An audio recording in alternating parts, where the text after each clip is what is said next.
Let me go ahead and let Jen know. Yeah, just give us the sign and we'll open it up.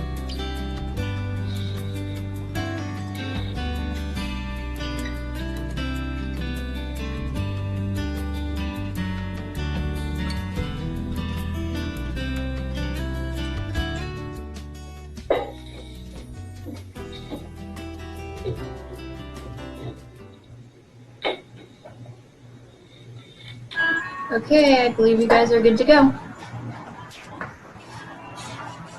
Okay. All right, welcome everybody. This is the Joint Homeless Subcommittee meeting in the city of San Clemente, California. It is Monday, October 5th, 2020. The time is approximately 3:01 p.m. Right, the first item on our agenda is the call to order. And the second item is the Pledge of Allegiance. Would anybody care to volunteer to lead us in the Pledge of Allegiance? Sure, I'll lead us. Okay.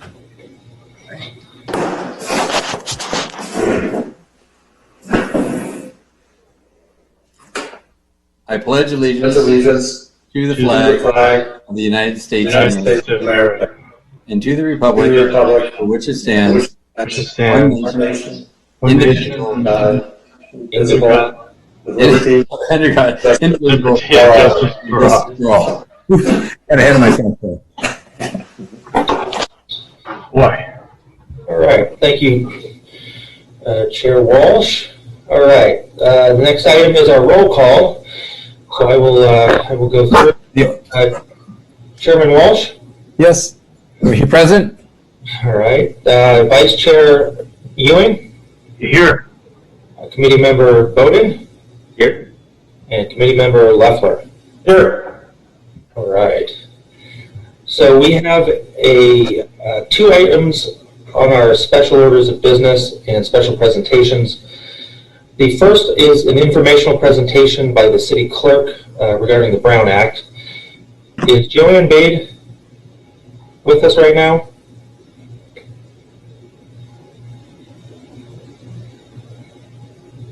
I see a phone number that just popped up, but it's muted. All right. I will contact Joanne separately. Let's move on to the next. Oh, there she is. That is her. Joanne, are you with us? It looks like you're muted. Joanne, if you press *6, it should unmute you.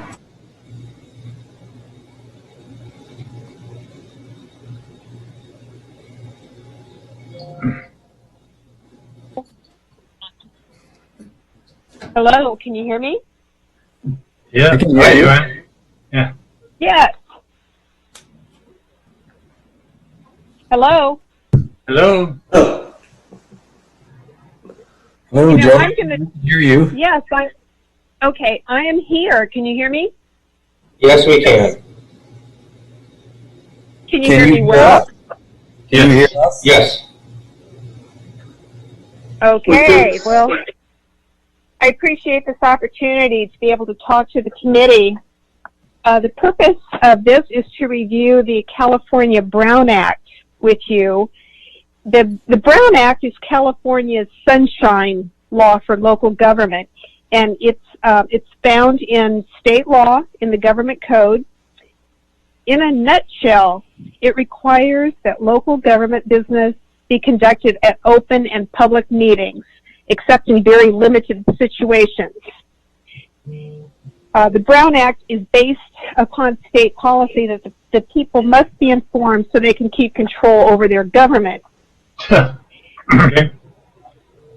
Now, the requirements of the Brown Act apply to legislative bodies.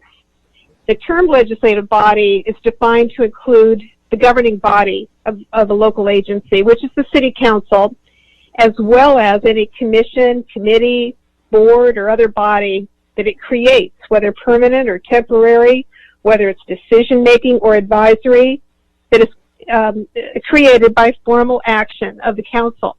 That is why your group is subject to the California Brown Act.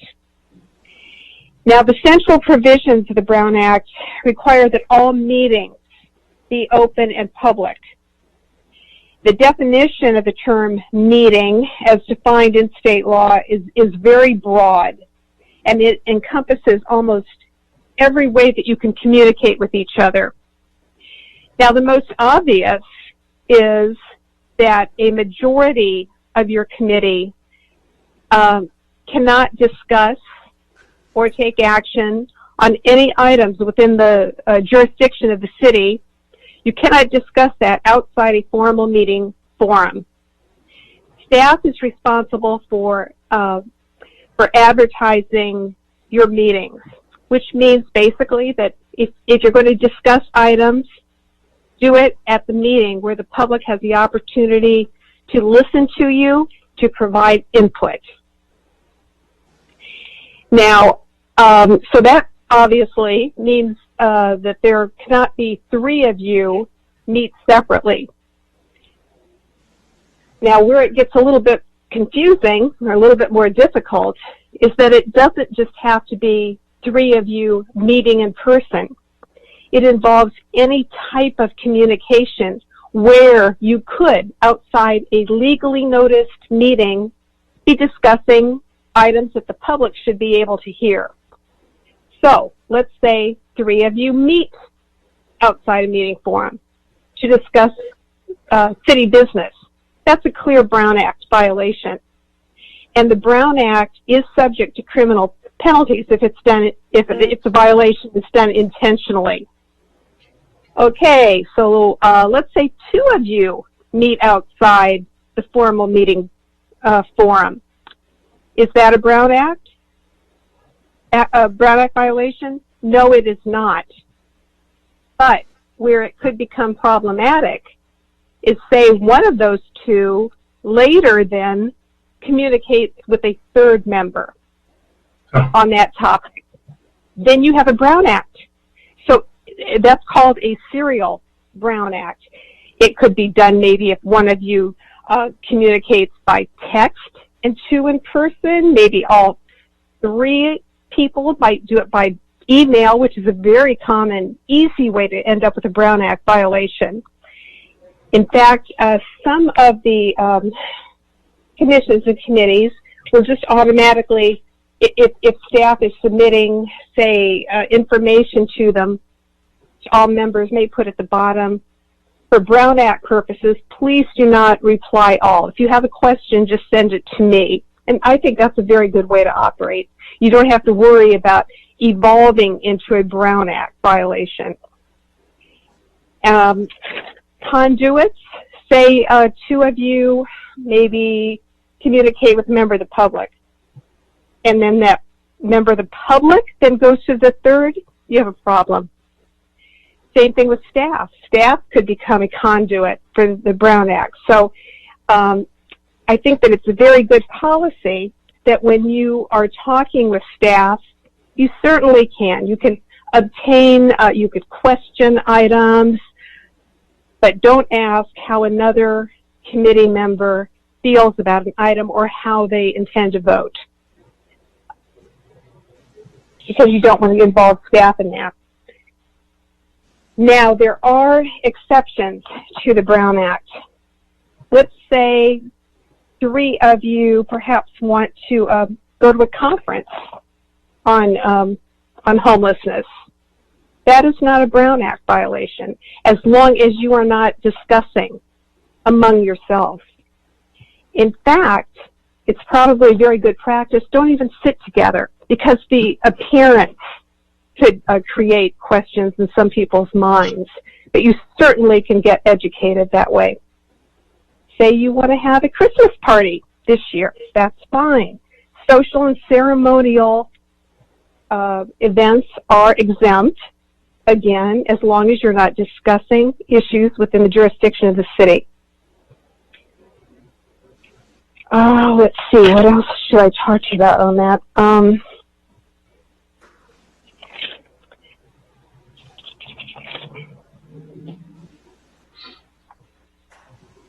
Now, for the different types of meetings, you have regular meetings if they're just at your normal time, place. That's called a regular meeting, and the only public notice needed is that staff do the agenda, which is clear enough to understand so that a person who's not familiar with the topic has a reasonable expectation of what you will be talking about. It has to appear on the agenda and must be posted 72 hours in advance. Special meetings, which are outside your normal time, place, require more noticing. You have to send a notice to all the committee members for them to sign that they're aware that the meeting is taking place, and the newspapers have to be notified.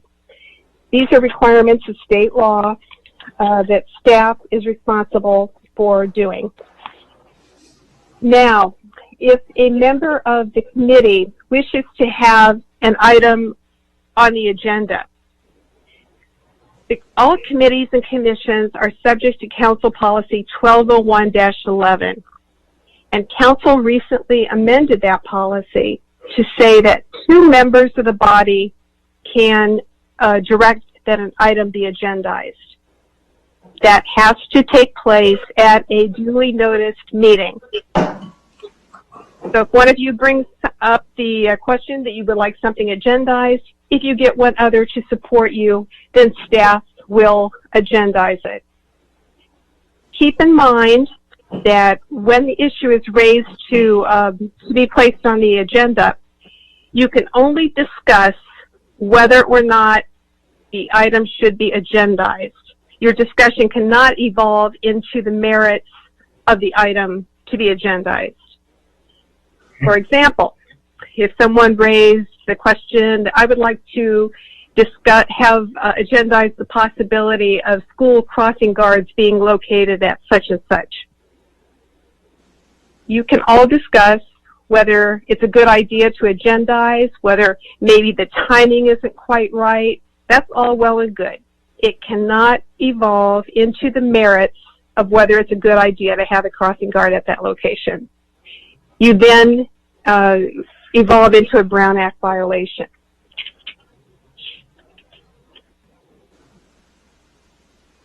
So I do believe that's pretty much it in a nutshell. Did you receive a document called Legal Requirements Affecting Commissions and Committees with your packet? That was not included. I can send that to the committee members separately. Okay, if you would do that, Adam. It's a nice summary that I did. The Brown Act is very long and complex. So this was just basically just bullet points. This is what you can do. This is what you cannot do.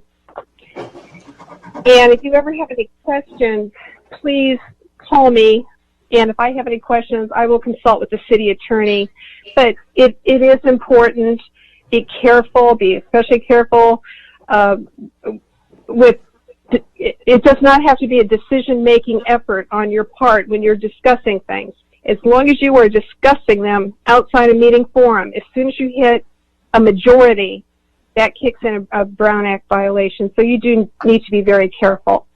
Joanne, can I ask you just a couple of quick questions? Yeah.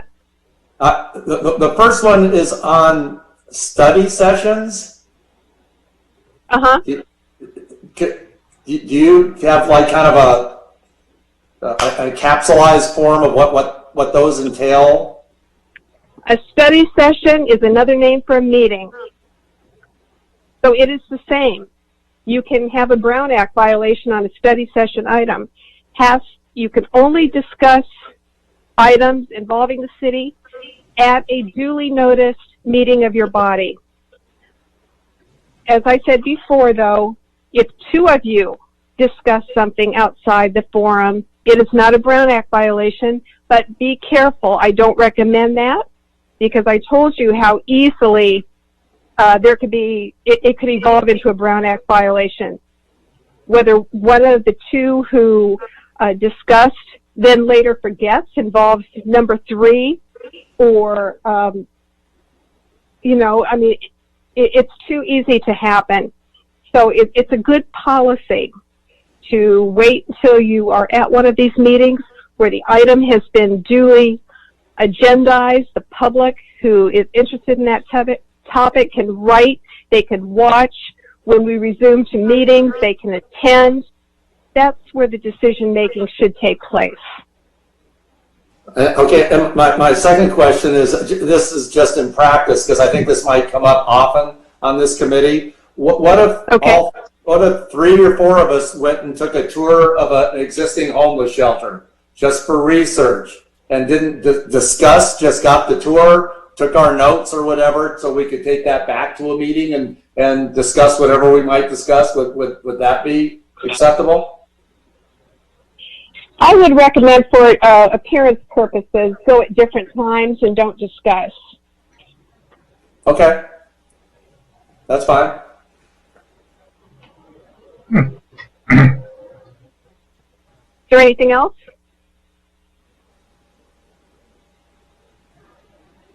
All right. Well, if not, thank you, Joanne, for your time. We appreciate the information. Thank you, Joanne. Thank you.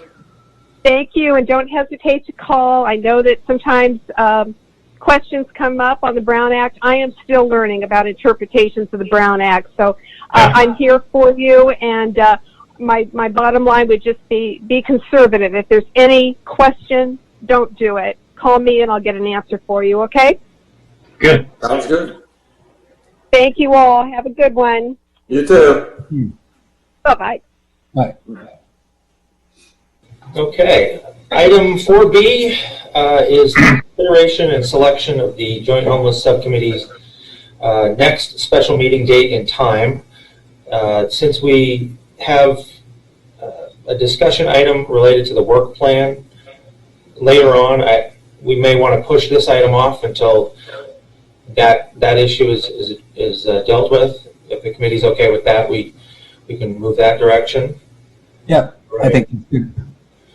The 5th item on the agenda is the review of the minutes. So as part of your packets, we provided the minutes of the August 27th, 2020 special meeting, Joint Homeless Subcommittee. Are there any discussions about those minutes? And if not, then we'll need a motion and a second to approve them and a roll call vote. I'll move that we accept the minutes of the August 27th meeting. Yeah, I'll second. Okay. All right, I'll do the roll call. Chairman Walsh. Aye. Vice Committee Chair or Vice Chair Ewing. Aye. Committee Member Bowden. Aye. And Committee Member Leffler. Aye. Awesome. Okay. The next item on the agenda is the oral and written communications. I have not received any communications from the public related to this item specifically, so I do not have anything unless the committee members received something separately. Then I will move on to the next item. Adam, does the email that you got from Michelle Alexander go somewhere else in this meeting? That email did not reference this committee meeting at all. Okay. That email was more about concerns about a particular issue in the city. Okay. I have responded to that individual and provided an update on the actions that we will take in response to those concerns. Maybe it'd be more appropriate if she wanted it read maybe at the public safety meeting, because I think it probably falls under that more, maybe. I mean, I think there's an intersection of issues involved here that would affect both committees.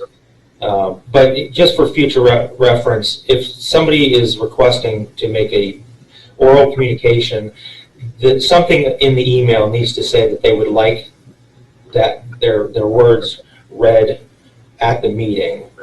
And there was no indication that that person wanted that email read at any meeting. But if I hear otherwise, it may be read at the Public Safety Committee meeting. Okay. All right. We don't have any reviews and recommendations on this meeting, nor do we have any new business. The next item is our unfinished business of the consideration and development of the Joint Homeless Subcommittee work plan. In the agenda packet provided online and to the committee members, the draft work plan document has been compiled from the independent groups that were working on the particular projects. At this time, I will turn it over to the committee for discussion. Ultimately, staff is looking for a motion, a second, and a vote to either approve, amend, or essentially table this discussion for another meeting. If you have any questions, I'm here to assist, but the discussion is now yours. Adam, I have one question. For each work plan, do you need a motion, or is it for all of them? The committee can do one motion for the entire document. Okay. Okay, so let's start with the community forums and public outreach. You guys have that in front of you? Mm-hmm.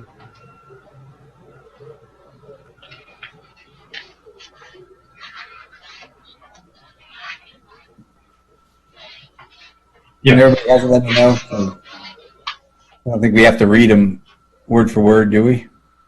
I hope not. Yeah. I mean, I think we, as submitting them, I think the people submitting them were probably happy with what they put down. So if the other committee members have questions or anything on them, I think that's probably what should happen now. Because this is the first time probably some people have seen these. So. Yeah, so do we have anybody that has any issue with any of that particular one, community forums, public outreach? No comments on this item. Okay. Not for me. All right, let's move to the next one. Performance measures of homeless outreach and service providers. We have, let me know when you guys have that up. Do we have any thing to speak about this? Any ideas? Everybody's happy? Mr. Chairman, maybe we should, if we've all reviewed them, maybe we should just jump to if somebody has some issues with any of them, speak up now so we can just go directly to those maybe. Okay, yeah, that's good with me. I just wanted to make sure that everybody, that we went through each one. But anybody having any issue with any of the work project plans? And Mr. Chairman, I think I just have a comment to make. Okay. Okay. And I think I like just about everything here. I think it was very nicely done for a first attempt. The concern that I relayed to, I hope everybody got a copy of what I sent. But what I suggested was that there seems to be quite a lot of overlap in these project descriptions, and I was just suggesting simplifying this into a four-step process. The first step being whoever wrote the purpose, goals, and deliverables. I think on the first page of what I'm looking at here. Which one? The very first project name is overall homeless strategy. That kind of sets the tone for the whole plan. So I think that looks good. And then I was suggesting that there's 2 or 3 of these items that all relate to something I guess I would call data gathering, research. And I think it had to do with us going out to other places, take a look, doing some research on who are these people anyway, identifying what options are ours based upon what others have done. So there's a lot of research-oriented kinds of steps here, and I think that might be one step by itself. In other words, one project. Because otherwise these things seem to be overlapping quite a bit. Did anybody else have that sense about it? I mean, putting together a registry of governmental agencies and private organizations, there seems to be a logical first step here that we all need to kind of we all need to get on the same page in terms of what we know about the whole subject. And to me, that was something called data gathering and research, followed by determining what we want this whole process to look like. In other words, what we want to include and not include. And then I think the public outreach that we just went through kind of ties into that. How do we communicate what we're finding or what we're going to be recommending in terms of a process for this whole area? And then I don't know, am I making sense to anybody? Yeah, I understand what you're saying. I think that there's information gathering and dissemination on virtually all these different blocks, but some of them you're gathering information from different entities. It's not just one information gathering, so I think that's maybe why they're kind of bifurcated in some cases. Not that they, you know what I'm saying? I mean, we're gathering information. It's not the same information as gathering from what an effective homeless shelter, as opposed to effective measures of entities like FAM and CityNet and all that. That's two different areas that we have now, I think. If you're saying that we could put those all together into information gathering as a whole to whatever entity we're investigating, I mean, it's fine. I've got no problem with it. It's kind of more on, like, I think Adam is going to be putting this info together and kind of knows how staff is going to work on this. So I'd kind of like to have his input on what he thinks, ought to happen on this, because they're going to be involved with gathering this information and disseminating it. So I kind of like guidance from Adam. Go ahead, Adam. I'm more than happy to speak to each point that may be raised. If there's similar committee requests for my input, we can hold off on having staff discuss the entire item. Did you have something, Subcommittee Member Bowden, related to? Yeah, to say I think there is overlap certainly in some of these, and I don't think that's necessarily a problem. I think some of the overlap is in how we're looking at other jurisdictions in different ways. So, for example, comparative analysis, we're looking at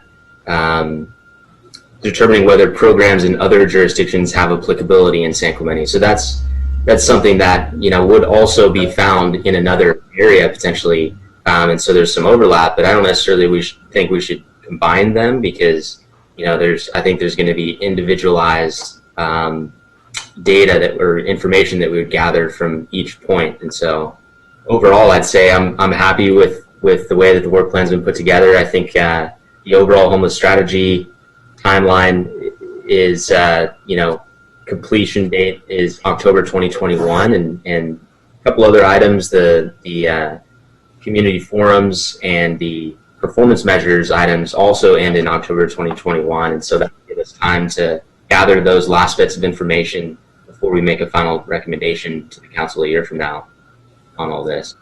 Yeah, I agree with Tyler, and I think overlap isn't a problem. I think we got to worry about redundancy, like worrying about people doing the exact same thing, and I think we can probably, through our own efforts and through staff efforts, can make sure that doesn't happen. If there's an area where the information gathering is covering two different parts of the project, I think we can control that. That's what I think. And from staff's perspective, that's how that was interpreted. There are a number of projects that involve certain activities that align with one another. The overall homeless strategy project discussed using data obtained through some of the other work plan projects. And for the purposes of giving the council a very clear idea of all of the particular items that the subcommittee is interested in working on, it makes sense that we list out those particular activities as neatly as we can, and by highlighting them in separate work plan projects. Especially as subcommittee member Bowden had pointed out, that the what may look like duplicity of research may actually just be two different uses of similar research efforts. So I think that that's kind of the goal here, is to give the council a very clear idea of what all research we're aiming to gather and analyze and evaluate, and really identifying all of the prongs of this rather large project that is called the overall homeless strategy, which I think a lot of the other work is going to help culminate in, while still being an independent project on its own. So that's staff's take on how this is organized. But this is really the subcommittee's work. The subcommittee came up with the individual projects. They wrote the bulk of what each project is, and then staff's point here is just to help facilitate that work in as efficient a manner as possible. As far as the work that will need to be done, a lot of this work, and it's mentioned in the resources needed section of each work plan, is that a lot of this work, these are things that city staff do anyways, but it's never been, I don't want to say never, I shouldn't say that, but it's not being organized in terms of the funneling all of that information and research into one particular group, such as the Joint Homeless Subcommittee. So there are some new tasks that staff will assist with, but a lot of this work is actually information gathering that the city staff would otherwise do, just presented to different boards and commissions of the city anyways. Okay. Okay. Yeah, I think I'm satisfied with that. Okay. Well, real good. If nobody has anything in particular, and Adam, we can add as you go through it, like on the permanent and temporary housing and shelter solutions. We're not real specific in there, so if you come across things and you realize, hey, we need to add this into that, we can do that, right, with the flexibility of these? At this point, it would be better for the work plan to discuss a general idea rather than the specific actions that are going to be undertaken should additional research provide information that there are other avenues to explore. So I would keep it general at this point. Yeah, I think Gary might be talking about, because we've seen this lately, under shelter options, if we decided to look into maybe having a parking area for transient parking, that could fall under shelter options. Is that correct? Absolutely. Yeah. That's exactly actually what I was thinking about. Oh, okay. Well, yeah. I thought the same thing when I read them. As people talk to me, they come up with great ideas. I go, oh, that is a great idea. But I think we've encompassed enough to where I just can't imagine there's much of anything that we can't address with this work plan. I agree. Yeah, I think it's broad enough, yes. And Tyler had One something. question. Yeah, just so moving forward, if and when this does get approved by the council, would we still break it up into pairs among our committee to focus on each of these work plan projects? I'm sorry, can you repeat that question? Yeah. So once this gets approved by the council, in practice of carrying out these projects, would we still be breaking it up into pairs among our committee to work on each of these things, or is that in the same way that we formed these projects, we'd work on them as pairs, right? So as not to violate the Brown Act, or just curious, or would all the work be done within our meeting? Just wanted to get a picture of how the work's going to be carried out. That's entirely up to the committee how they would like to handle this. There's no necessity that the people that came up with this, with each particular work plan project, be the people that have to, work on this as a team. I would, at the end of the day, the subcommittee as a whole is going to be responsible for each project. So Sure. The final work would be done amongst a quorum in a meeting, and the subcommittee would work as a team at that point. But I think there's going to be legwork to be done, and I think, and we're looking at the Brown Act. I mean, and if two people are working on something specific, legwork that needs to be done and brought back to the entire committee without discussing with other committee members in the meantime, I think we fully comply. The city council does that now. I mean, they send 2 council people to the TCA meetings. They do this now, just for facilitating, like I say, legwork and information getting. As long as we abide by the Brown Act, I think we're fine, and it's going to take us breaking up sometimes into 2 people to do it just for the amount of work. Yeah, I would think that, like Rick was saying, the amount of work, I would like to keep 2 people on each project, and if one person does, most of the legwork, then that's, the way it goes, I guess. But I would like to keep it so that the 2 of them can work cohesively together, because there is a lot of work to be done. So. Yeah, I agree. And that was actually once this gets approved, would we come back to our next meeting or schedule our next meeting and then divvy that out again and have a list of people for each item or something like that we can focus on? Well, yeah, I think Tyler makes a good point. I think at some point when this does get approved, we need to maybe sit and as a group at a meeting and prioritize maybe what the projects will be. We certainly can't hit everything at once, so we should prioritize the ones, and at that time we can maybe regroup our 2 people or assign whatever, at that time maybe.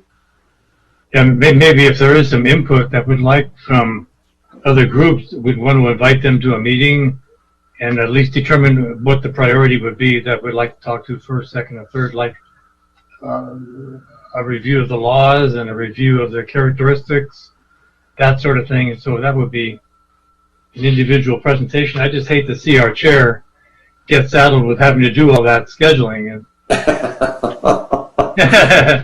He tells me he's got a lot of time on his hands, but you never know. Well, I think we can try to divvy up the work the best we can. I think we can make it work. I do. Yeah. I think everybody's willing to do their part, and so we'll certainly try to avoid having Gary doing everything. Maybe 75% of the stuff, but not everything. Well, you keep track of the percentage, and we'll just. Yeah. Well, that'll be Gary's job. So once this goes to council and we have council's direction on what the subcommittee should be working on, staff would anticipate that at the next meeting,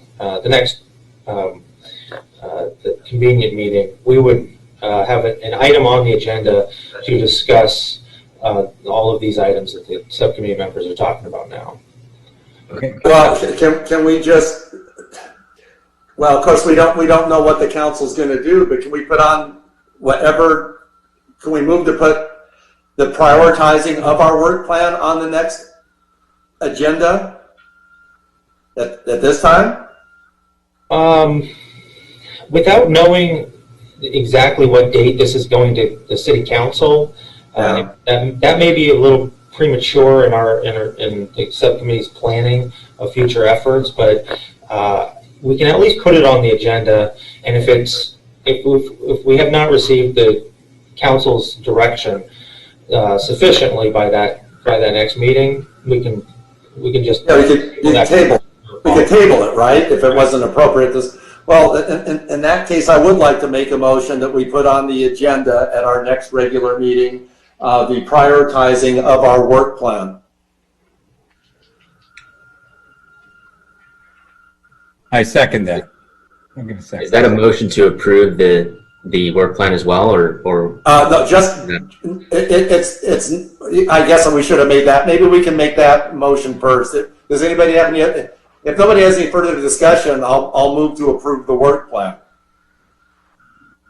I just actually had one more point I wanted to make. Not a significant one, but one worth noting. I think I just very recently had a conversation with somebody who's a leader of faith group in town, and was telling me about a sort of a homeward bound program that they have through their church, and it's specifically for members of their church. And I thought that was interesting. And so really just a point of mention on the communication and coordination of homeless outreach project.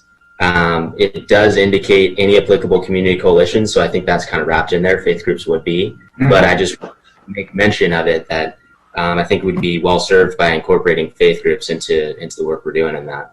It's amazing. Most every church group in the city has something in their plans for homeless.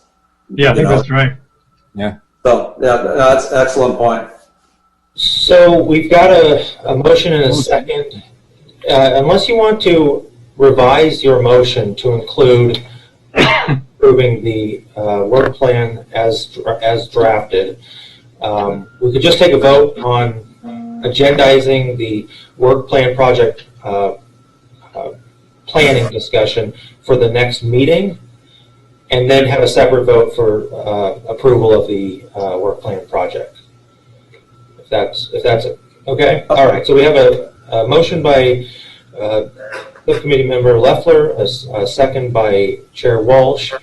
I'll do the roll call now. Chairman Walsh? Aye. Vice Chair Ewing? Aye. Subcommittee Member Bowden? Aye. And Subcommittee Member Leffler? Aye. Okay, that passes 4-0. All right.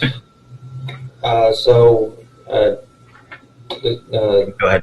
Make a motion to approve the work plan for 2021 for the Joint Homeless Subcommittee. I'll second. Okay. All right. So we have a motion by Subcommittee Member Bowden. Second. I'm sorry. Who seconded? Is that? I can. Subcommittee Member Leffler. All right. Chair Walsh. Aye. Vice Chair Ewing. Aye. Subcommittee Member Bowden. Aye. And Subcommittee Member Leffler. Aye. Okay, that passes 4-0. All right. Next item would be our the originally scheduled item 4B, the consideration and selection of the next homeless subcommittee special meeting date and time. Since there is an item that the subcommittee has put on the next agenda related to a discussion about the planning, how the subcommittee will tackle the work plan projects, I would recommend that this be on a meeting after a likely city council meeting where the work plan project will be presented to them. So the November 3rd meeting is canceled from the city council. So the next city council meeting that this would be likely to be heard at would be November 17th. We could probably find some time that later that week to schedule a meeting, or the beginning of the following week, which is Thanksgiving week, could work, or we could look at the following week, which would make this make this next meeting in early December. Is there any chance of like the 19th? There is a 3 p.m. meeting on the 19th, so the subcommittee could meet at 11 o'clock or maybe 12. If the subcommittee met at 12 p.m. that day, then the meeting would have to wrap up by 2:30. I don't see that as a problem. I mean, I can't see us going 2 hours, or certainly not more than 2 hours. Okay.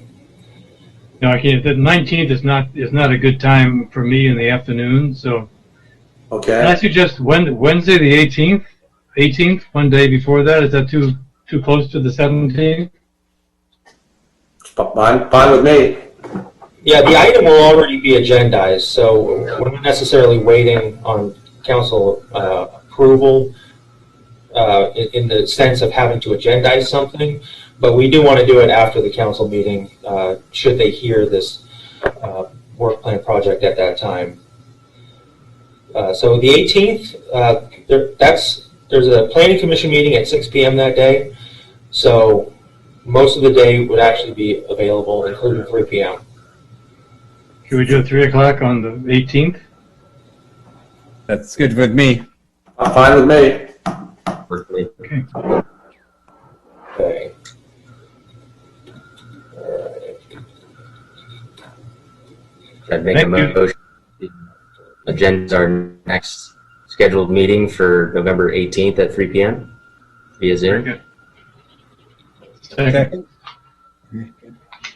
And who seconded? I think Bill. I seconded, yeah. Trying to take notes here. Okay, so we've got a motion by Subcommittee Member Bowden, second by Vice Chair Ewing, to hold the next meeting of the Joint Homeless Subcommittee on November 18th at 3 p.m. Yes. I would say we don't necessarily need to state that it's via Zoom, should there be public meetings available by then. Since that was in the motion, if you would like to. I can make that motion to strike the via Zoom. Yeah, the second agrees. Okay. So Chair Walsh, Aye. Vice Chair Ewing, Aye. Subcommittee Member Bowden, Aye. and Subcommittee Member Leffler. Aye. Okay. So then the last, let's see.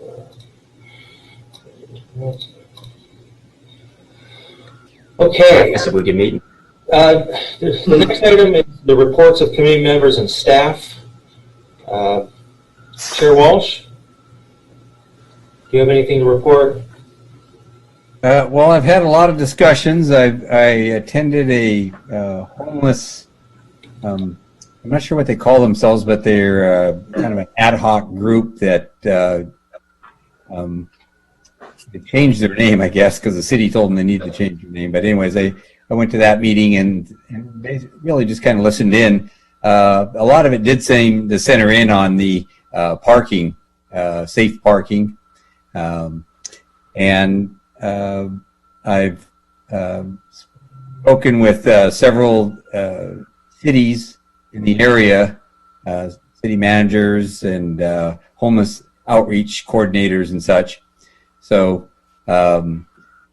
it's just really, I mean, I could go on for a long time with it, but there's a lot of interesting things going on, a lot of progressive things going on in other cities, and it's kind of exciting, really, that I think we have some good templates for us out there. So.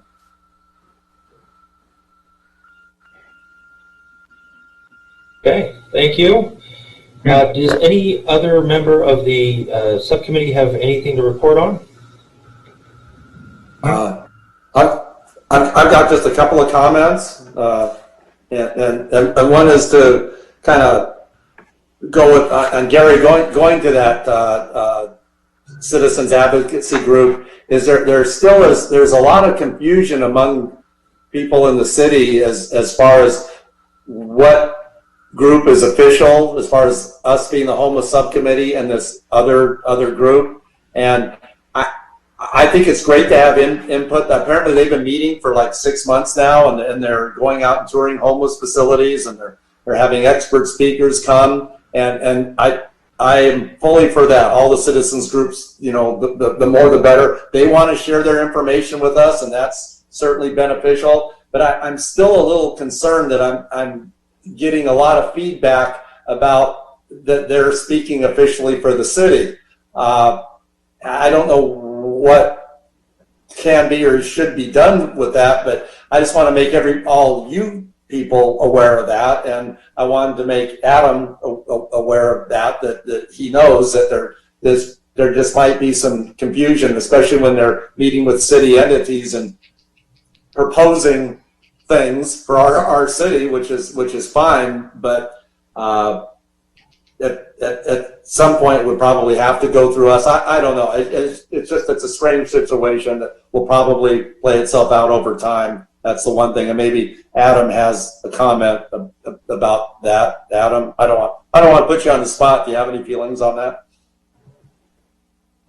I am aware of those concerns. However, at this point, I'm not exactly sure what the right answer here is, other than to say that there's an established process of city review and especially allocation of resources. The city council would be looking at the subcommittee for recommendations and input regarding this issue. However, that does not mean that private groups do not also have a voice here.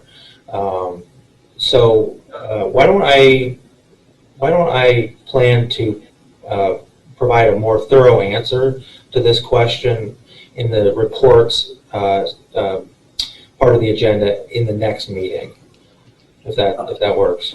Yeah, that's great. And my last comment, and this is just something like food for thought, is we have Project Room Key in the city, which is getting hotel vouchers for our homeless community, and they're received through I guess several sources. One is CityNet, but there's also Tyler mentioned the houses of worship are actually in contact with this project also, and they facilitate getting rooms for our homeless community. And that's one of the first things I'd like to look at. I know when we're looking at resources, because I'm a little concerned in that our latest tragic victim of our homeless person in our city, where with the interaction with the deputies, that person had a hotel voucher and was staying in a hotel here, and I'm not concerned about giving homeless people vouchers, but this person had obviously some mental issues, and I just want to look at sooner than later, when they get these vouchers, is there any follow-up or any support, or are they just handing a voucher and putting somebody that might need more help into a hotel room, with no supervision or support? And so that was brought to my attention. Like I say, it's just food for thought, and one of the things that hopefully we can look into as our committee moves forward. It's valid, yeah. Good. That's it for me.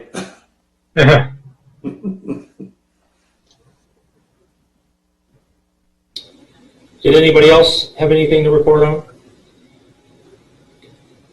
A report. I will. And I do not have anything to report at this time. That brings us to the adjournment part of the agenda. If there is a motion to adjourn this meeting to Wednesday, November 18th at 3 p.m., please do so. Okay, well, I'll move that we adjourn this meeting and meet at our next regular meeting, which is scheduled for November 18th, 2020 at 3 p.m.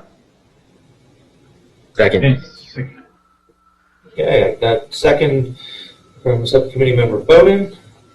So I will do the roll call. Chair Walsh, Aye. Vice Chair Ewing, Aye. Subcommittee Member Bowden. Aye. And Subcommittee Member Loeffler. Aye. All right, that passes 4-0. All right, thank you all for a wonderful meeting. Good, Thanks good job.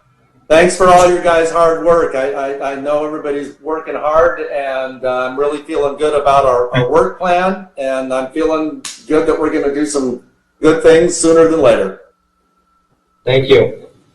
All right, Yes, have a good thank you. rest of your day.